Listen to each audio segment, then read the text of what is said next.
Picture yourself standing at the boarding gate, looking out the glass window at the heavy nose of your airplane.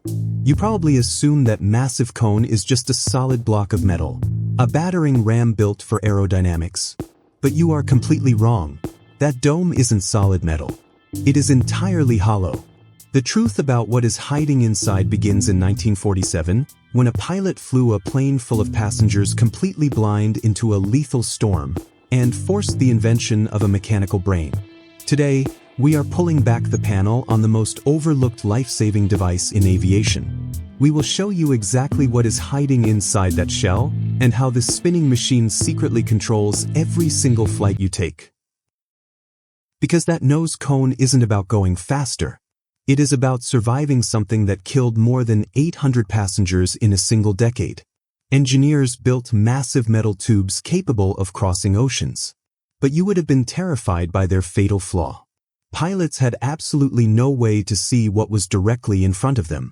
The era of this high-altitude guesswork was the 1940s. You might assume they had advanced tech, but they were navigating with the exact same tools as wooden ship sailors a century earlier. Therefore, if a massive thunderstorm formed in the dead of night, the sky in front of you was just a black box. There was no way to know how violent the core of the storm was. The sky was dropping planes, not because they were badly built, but because pilots were flying entirely blind. You desperately needed a way to see the invisible. But the solution did not come from aviation. It came from the violence of World War II. Military radar operators stared at glowing screens for hours, searching for enemy aircraft. But they kept getting frustrated by fuzzy, green smears. They cursed the interference. They filtered it out. They were completely wrong. That interference wasn't a glitch. It was weather. Rain, hail, violent storm cells. Radar could see inside clouds. But because of the chaos of war, the world waited to ask a critical question from 1945 to 1956. What if we stopped ignoring that noise and started using it to save lives? The world's first commercial airborne weather radar was finally released by Bendix Avionics in 1956. But it needed a completely unobstructed forward view. So, to protect your flight, engineers ripped the solid metal nose off the airplane. They replaced it with a radome, a thin, composite shell strong enough to survive direct lightning strikes and winds hitting 600 miles per hour. Inside this fragile shell, a flat dish constantly spins. It fires microwave pulses forward, listening for the echo. Clear air reflects nothing, but water bounces back. Your pilot now had a map of the invisible. Red meant violent, wing-tearing turbulence. Green meant light rain. Black meant safe passage. For the first time, your pilot could route exactly around the storm. But this radar did more than stop planes from falling out of the sky. It permanently altered your wallet. Before this spinning dish, airlines built massive time buffers into their schedules. Pilots flew hundreds of miles out of the way to avoid any suspicious-looking cloud. Because they were flying blind, flights were painfully slow and incredibly expensive.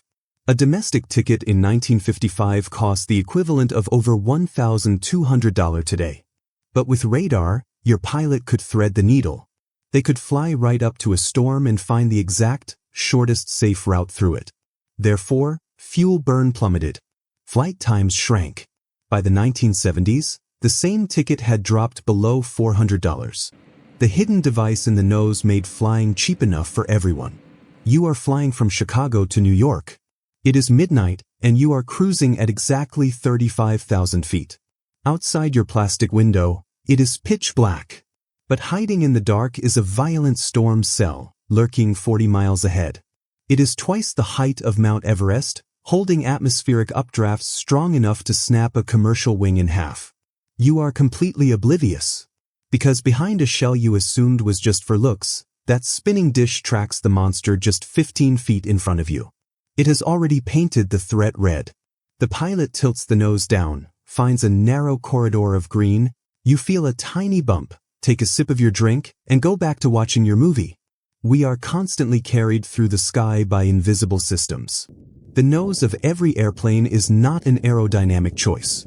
It is a calculated decision that seeing the invisible is far more important than looking strong.